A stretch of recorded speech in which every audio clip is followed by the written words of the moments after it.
నమస్కారం BJP TV news కి స్వాగతం. ముందుగా బీజేపీ టీవీ న్యూస్ ప్రేక్షకులందరికీ కనుమ పండుగ శుభాకాంక్షలు తెలియజేస్తూ బులెటిన్ హెడ్లైన్ చూద్దాం.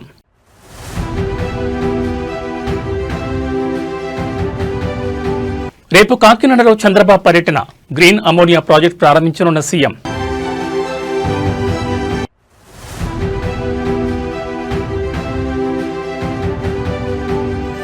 మీకిదే చివరి అవకాశం, ఎమ్మెల్యేల ఫిరాయింపు కేసులో స్పీకర్కు సుప్రీం హెచ్చరిక.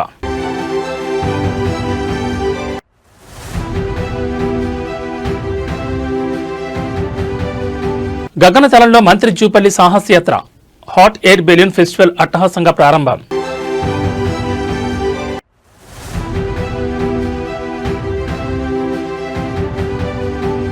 సికింద్రాబాద్ అస్తిత్వాన్ని కాపాడుకుందాం, మాజీ మంత్రి తలసాని పిలుపు.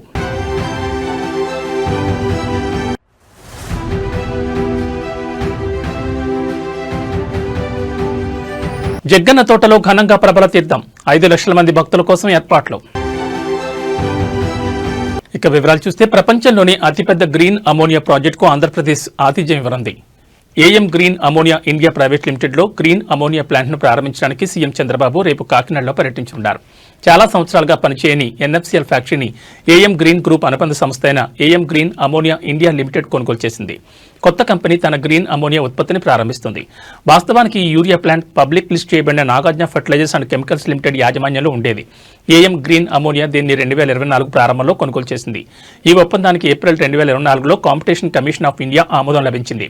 ఏఎం గ్రీన్ గ్రూప్ గతంలో గ్రీన్కో జీరోసి అనుబంధ సంస్థ అయిన ఏఎం గ్రీన్ అమోనియా కాకినాడలో ప్రపంచంలోని అతిపెద్ద గ్రీన్ అమోనియా ప్రాజెక్టులో ఒకదాన్ని అభివృద్ధి చేస్తోంది. ఉత్పత్తిలో ఎక్కువ భాగం యూరప్కు ఎగుమతి చేయబడుతోంది. CM sir and honourable deputy CM sir AM green కంపెనీకి వచ్చి ఇక్కడ వీళ్ళ గ్రీన్ అమోనియా మ్యానుఫ్యాక్చరింగ్ ప్లాంట్ని ఇనాగ్రేట్ చేయడం జరుగుతుంది. ప్లేస్ అంతా ఒకసారి చెక్ చేసుకొని హెలిప్యాడ్ దగ్గర, రూట్లో, పైలాన్ ఇనాగ్రేషన్ దగ్గర, అట్లనే డయాస్ దగ్గర అన్ని నెసరీ బందోబస్తు అరేంజ్మెంట్స్ చేయడం జరిగింది. Will make sure that programme goes off peaceful. It is not about numbers అండి. ప్రతి చోట ఎంతమంది అయితే ఉండాలో, ఎంత అవసరం ఉందో అంతమంది మళ్ళీ డిప్లాయ్ చేయడం జరిగింది. ఇప్పటికే తగినంత సమయం ఇచ్చామని, ఈ లోపల నిర్ణయం తీసుకోవాల్సి ఉండేదని ధర్మాసనం పేర్కొంది. ఇకపై కూడా నిర్ణయం తీసుకోకుండా ఆలస్యం చేస్తే తగిన పరిణామాలు తప్పవని సుప్రీంకోర్టు స్పీకర్కు హెచ్చరించింది. మిగిలిన 3 ఎమ్మెల్యేలపై వెంటనే నిర్ణయం తీసుకోవాలని హైకోర్టు ఆదేశించింది. కోర్టు సూచనల ప్రకారం 2 వారాల్లో 3 ఎమ్మెల్యేలపై తీసుకున్న చర్యల వివరాలతో అఫిడవిట్ దాఖలు చేయాలి. ఈ కేసులపై 2 వారాల తర్వాత తదుపరి విచారణ జరగనుంది. ఈ సందర్భంగా స్పీకర్ తరపు న్యాయవాదులు మిగిలిన 3 ఎమ్మెల్యేలపై విచారణ పూర్తి చేయడానికి 4 వారాల సమయం కోరారు. దీనిపై స్పందించిన సుప్రీంకోర్టు 2 వారాల్లో స్పష్టమైన వివరాలు అందిస్తే అవసరమైతే 4 వారాల సమయం ఇవ్వడానికి సిద్ధంగా ఉన్నామని స్పష్టం చేసింది.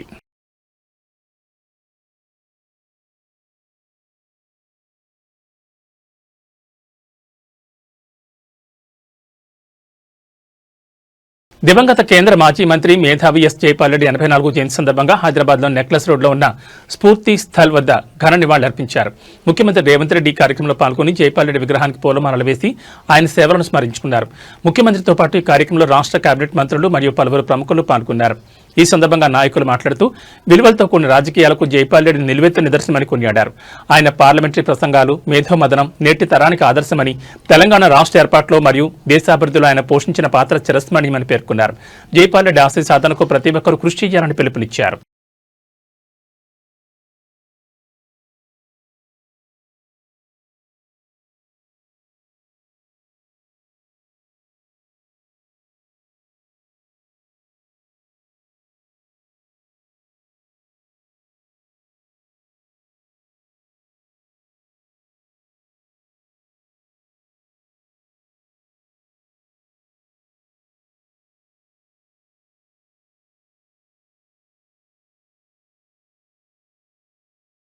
బీఆర్ఎస్ నేత మాజీ మంత్రి తలసాని శ్రీనివాస్ యాదవ్ మరోసారి కీలక వ్యాఖ్యలు చేశారు. సికింద్రాబాద్ పేరు మార్చేందుకు కుట్ర జరుగుతోందని అన్నారు. రేపు ఉదయం 9 గంటలకు సికింద్రాబాద్ అస్తిత్వం, ఆత్మగౌరవం పోరాటం ర్యాలీ జరుగుతుందని చెప్పారు. సికింద్రాబాద్ రైల్వే స్టేషన్ నుంచి ప్యారడైజ్, మంజు థియేటర్ మీదుగా ఎంజీ రోడ్లోని గాంధీ విగ్రహం వరకు ర్యాలీ కొనసాగుతుందన్నారు. ఈ ర్యాలీకి సికింద్రాబాద్లోని సికింద్రాబాద్ కంటోన్మెంట్ ఇతర ప్రాంతాల నుంచి ఇంటికి ఒకరు చొప్పున రావాలని పిలుపునిచ్చారు. 220 ఏళ్ల చరిత్ర కలిగిన ప్రాంతం సికింద్రాబాద్ అని, అనేక చారిత్రాత్మక ప్రదేశాలు సికింద్రాబాద్లో ఇమిడి ఉన్నాయని తెలిపారు. లష్కర్ బోనాలకు పెద్ద చరిత్ర ఉందని, సికింద్రాబాద్ను నామరూపాలు లేకుండా చేయాలని ప్రభుత్వం చూస్తోందని ఆరోపించారు. ఓవైపు ముఖ్యమంత్రి సికింద్రాబాద్ను టచ్ చేయలేదని చెబుతున్నారని, మరి నార్త్ జోన్ ఆఫీస్ ఎందుకు మల్కాజ్గిరిలో కలిపారో చెప్పాలని ప్రశ్నించారు. పోలీస్ డిపార్ట్మెంట్ ఎందుకు మల్కాజ్గిరి కమిషనరేట్లో పనిచేస్తుందో చెప్పాలన్నారు. ఈ ప్రభుత్వం మీద ఒత్తిడి తేవడానికి ఇదే మంచి సమయమని అన్నారు. జరిగినటువంటి సికింద్రాబాద్ అస్తిత్వం ఆత్మ గౌరవ ర్యాలీ ఏదైతే ఒక శాంతియుతమైనటువంటి ర్యాలీని చేపట్టడానికి రేపు ఉదయం 9 గంటలకు సికింద్రాబాద్ రైల్వే స్టేషన్ మీదుగా Prashanth theatre, clock tower, Patny centre, అదేవిధంగా Manju theatre, paradise, Gandhi statue వరకు ఈ ర్యాలీ కొనసాగుతుంది. అయితే సికింద్రాబాద్ అస్తిత్వం, సికింద్రాబాద్ ఆత్మ గౌరవానికి సంబంధించినటువంటి అంశంలో సికింద్రాబాద్ కంటోన్మెంట్, సికింద్రాబాద్ పరిసర ప్రాంతాల్లో ఉన్నటువంటి ప్రతి ఒక్కరికి రిక్వెస్ట్ చేసేది, ఇంటికి ఒక్కరు రండి. ఇదే మన యొక్క అస్తిత్వం, మన ఆత్మ గౌరవం. అందరూ కూడా భాగస్వామ్యం కావాల్సినటువంటి అవసరం ఉన్నది. నేను ప్రధానమైనటువంటి రాజకీయ పార్టీలు కానీ, స్వచ్ఛంద సంస్థలు కానీ అందరూ కూడా ఇన్వైట్ చేస్తాం.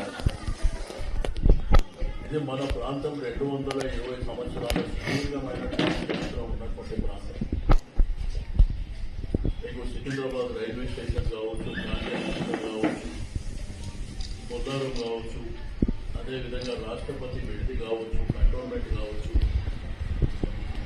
ఉస్మానియా యూనివర్సిటీ ఆర్ట్స్ కాలేజ్ కానీ, మహబూబ్ కాలేజ్ కానీ, అంటే విద్యారంగ సంస్థలు రెండోది దీనికి ఒక ప్రధానమైనటువంటి చరిత్ర ఉంది. లష్కర్ కోణాలు ఇవన్నీ ఉన్నటువంటి సికింద్రాబాద్ ప్రాంతాన్ని ప్రభుత్వం నామరూపాలు లేకుండా చేయాలనేటువంటి ఒక ప్రయత్నం జరుగుతుందో దాన్ని ప్రొటెస్ట్ చేయడానికి ఒకవైపున ముఖ్యమంత్రి గారు సికింద్రాబాద్ టచ్ చేయలేదు. మరి ఎందుకు నార్త్ జోన్ ఆఫీస్ మల్కాజిగిరి అయితే చెప్పవలసినటువంటి అవసరం. మాంకాలి కానీ, బోటా మార్కెట్ కానీ, బేగంపేట ప్రాంతాలు కానీ ఎందుకు మల్కాజిగిరి కమిషనరేట్ ప్రెసిడెంట్, ఎందుకు అక్కడ పోలీస్ డిపార్ట్మెంట్ మరి మల్కాజిగిరి కమిషనరేట్లో పనిచేస్తుందో చెప్పవలసినటువంటి అవసరం ఉంది.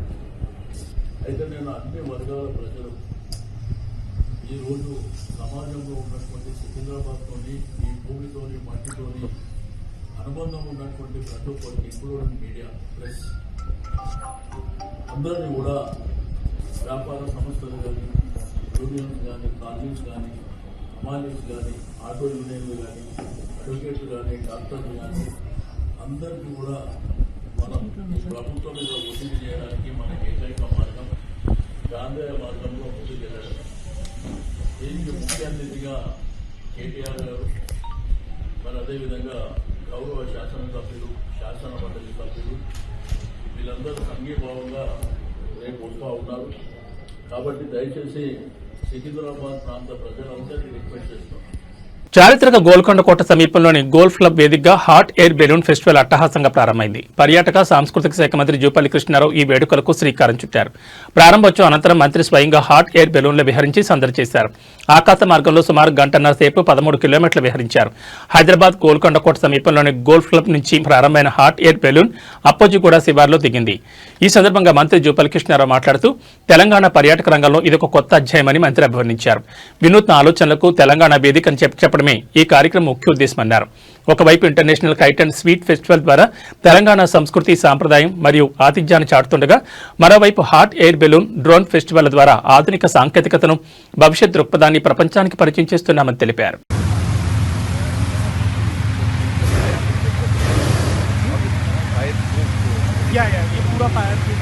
Anytime we need, we can go up and go out of the city fast. Now we are flying.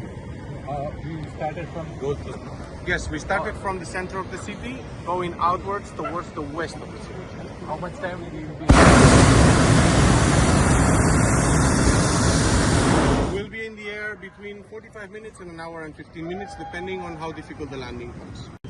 Hyderabad itself is 600 meters, yes, 1800 feet above sea level. yes. Hyderabad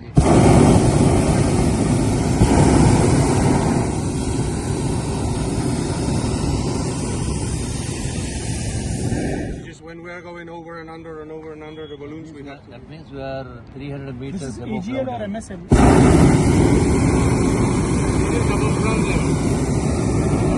Yes. This is above ground. Above ground level, and this is above sea level. Lot of Because for the traffic, air traffic control, I need to tell them all the altitudes in feet. What I felt initially, 2,800 feet or 2,000 feet means above the ground level. But Yes, but it is above the sea level. Minus 1,800 feet. Yes, exactly. Hyderabad itself is located above sea level 800 feet. That is correct, Around sir. 600 meters. ATC gave us the clearance What I to. felt, we should go 2,500 meters from ground level.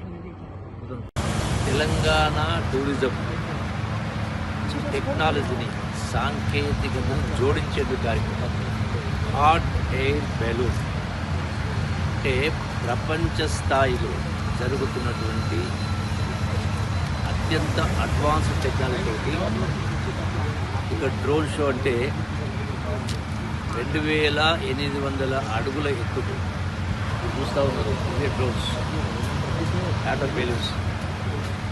So అందులో కూర్చొని ఆకాశంలో ఎగరడం అనేది ఒక కొత్త అనుభూతి. Telangana టూరిజాన్ని promote చేసే దానిలో భాగంగా అంతర్జాతీయ స్థాయిని అందుకునేటువంటి కార్యక్రమం ఒక గొప్ప అనుభూతి. ఇది తెలంగాణనే కాదు, యావత్ దేశంలో అట్లాగే ప్రపంచంలో ఉన్నటువంటి పర్యాటకులు రప్పించేటువంటి కార్యక్రమం హాట్ ఎయిర్ బెలూన్ షో. ఇక్కడ ఒకటి కాదు, సుమారుగా 15 బెలూన్స్ దగ్గర ఉన్నాయి. ఇక్కడ ఒక్కొక్క బెలూన్లో 4, 5 మంది, 9 మంది, 10 మంది. సో భవిష్యత్తులో ఇంకా పెద్ద ఎత్తున పెద్ద కెపాసిటీ బెలూన్స్ ఈ యొక్క హాట్ ఎయిర్ బెలూన్స్ ద్వారా ఒకటి టూరిజాన్ని ప్రమోట్ చేయడంతో పాటుగా మన యొక్క తెలంగాణ వారసత్వ సంపద హెరిటేజ్ స్ట్రక్చర్స్ ఉన్నాయి. అంటే గొప్ప గొప్ప కోటలు కావచ్చు, దేవాలయాలు కావచ్చు, అలాగే ప్రకృతి రమణీయత కావచ్చు, ఇవన్నీ కూడా ఆకాశం నుంచి మన హైదరాబాద్ అందాన్ని ఆకాశానికి మెరుగుపరచడం ఒక గొప్ప. దీంతో పాటుగా ఎందుకు చేస్తామంటే టూరిజం ప్రొఫెషన్తో పాటుగా దీని ద్వారా నిరుద్యోగ యువత కూడా ఇక్కడ ఒక్కొక్క హాట్ ఎయిర్ బెలూన్ దగ్గర సుమారుగా 5 నుంచి 10 మంది పనిచేస్తూ ఉంటారు. ఈవెన్ పైలట్స్ కూడా భవిష్యత్తులో ఎంప్లాయ్మెంట్ అవకాశం ఇస్తుంది. ఇప్పుడు కొన్ని దేశాలలో 100 బెలూన్స్ 1000 బెలూన్స్ ఉంటాయి. సో అంటే టూరిజం ప్రమోషన్తో పాటుగా ఈ యొక్క ఎంప్లాయ్మెంటు, అలాగే సెల్ఫ్ ఎంప్లాయ్మెంటు బెలూన్స్ ద్వారా, అలాగే టూరిజంలో కూడా ప్రమోషన్ కూడా పెద్ద ఎత్తున వెనుక వస్తుంది. పెట్టుబడి కూడా ఆకర్షిస్తుంది. ఎందుకంటే మన తెలంగాణ టూరిజం కొత్త పుంతలు తొక్కుతూ ఉంది. ఈ మధ్య కాలంలో అంబేద్కర్ కోనసీమ జిల్లా జగ్గన్న తోటలో నేడు ఘనంగా ప్రభల తీర్థం వేడుకగా జరిగింది. పలకుమి నుండి తొలి ప్రభ ప్రారంభం కానుంది. మధ్యాహ్నం 2 గంటల సమయానికి జగ్గన్న తోటకు ఏకాదశ రుద్రులు చేరుకోనున్నారు. ఏకాదశ రుద్రులు పంట పొలాలను తొక్కుతూ దాటుకుంటూ జగ్గన్న తోటకు చేరుకుంటారు. జగ్గన్న తోట సమీపంలోని పంట పొలాలు, పంట కాలువను దాటే వేడుకను చూడడానికి ఇక్కడకు భారీగా జనాలు విచ్చేస్తారని ప్రభుత్వం అంచనా వేస్తోంది. ఈ ఏడాది దాదాపు 5 లక్షల మంది భక్తుల కోసం అధికారులు ఏర్పాట్లు చేశారు. ఇక ఇప్పటికే జగ్గన్న తోట ప్రభల తీర్థాన్ని ఏపీ ప్రభుత్వం రాష్ట్ర పండుగ ప్రకటించిన సంగతి తెలిసిందే. కోనసీమ జిల్లా వ్యాప్తంగా ప్రభల తీర్థం నిర్వహిస్తారు. ఇది ఓ ప్రాచీన సంప్రదాయం. 476 ఏళ్లుగా ఈ తీర్థాన్ని ఏటా సంక్రాంతి పండుగలో కనుమ రోజు జరుపుకుంటారు. ఏకాదశ రుద్రులు 11 గ్రామాల నుంచి బయలుదేరి జగ్గన్న తోటలో కొలువు తీరుతారని, ప్రజల క్షేమం గురించి అక్కడ చర్చించుకుంటారనేది ప్రజల నమ్మకం.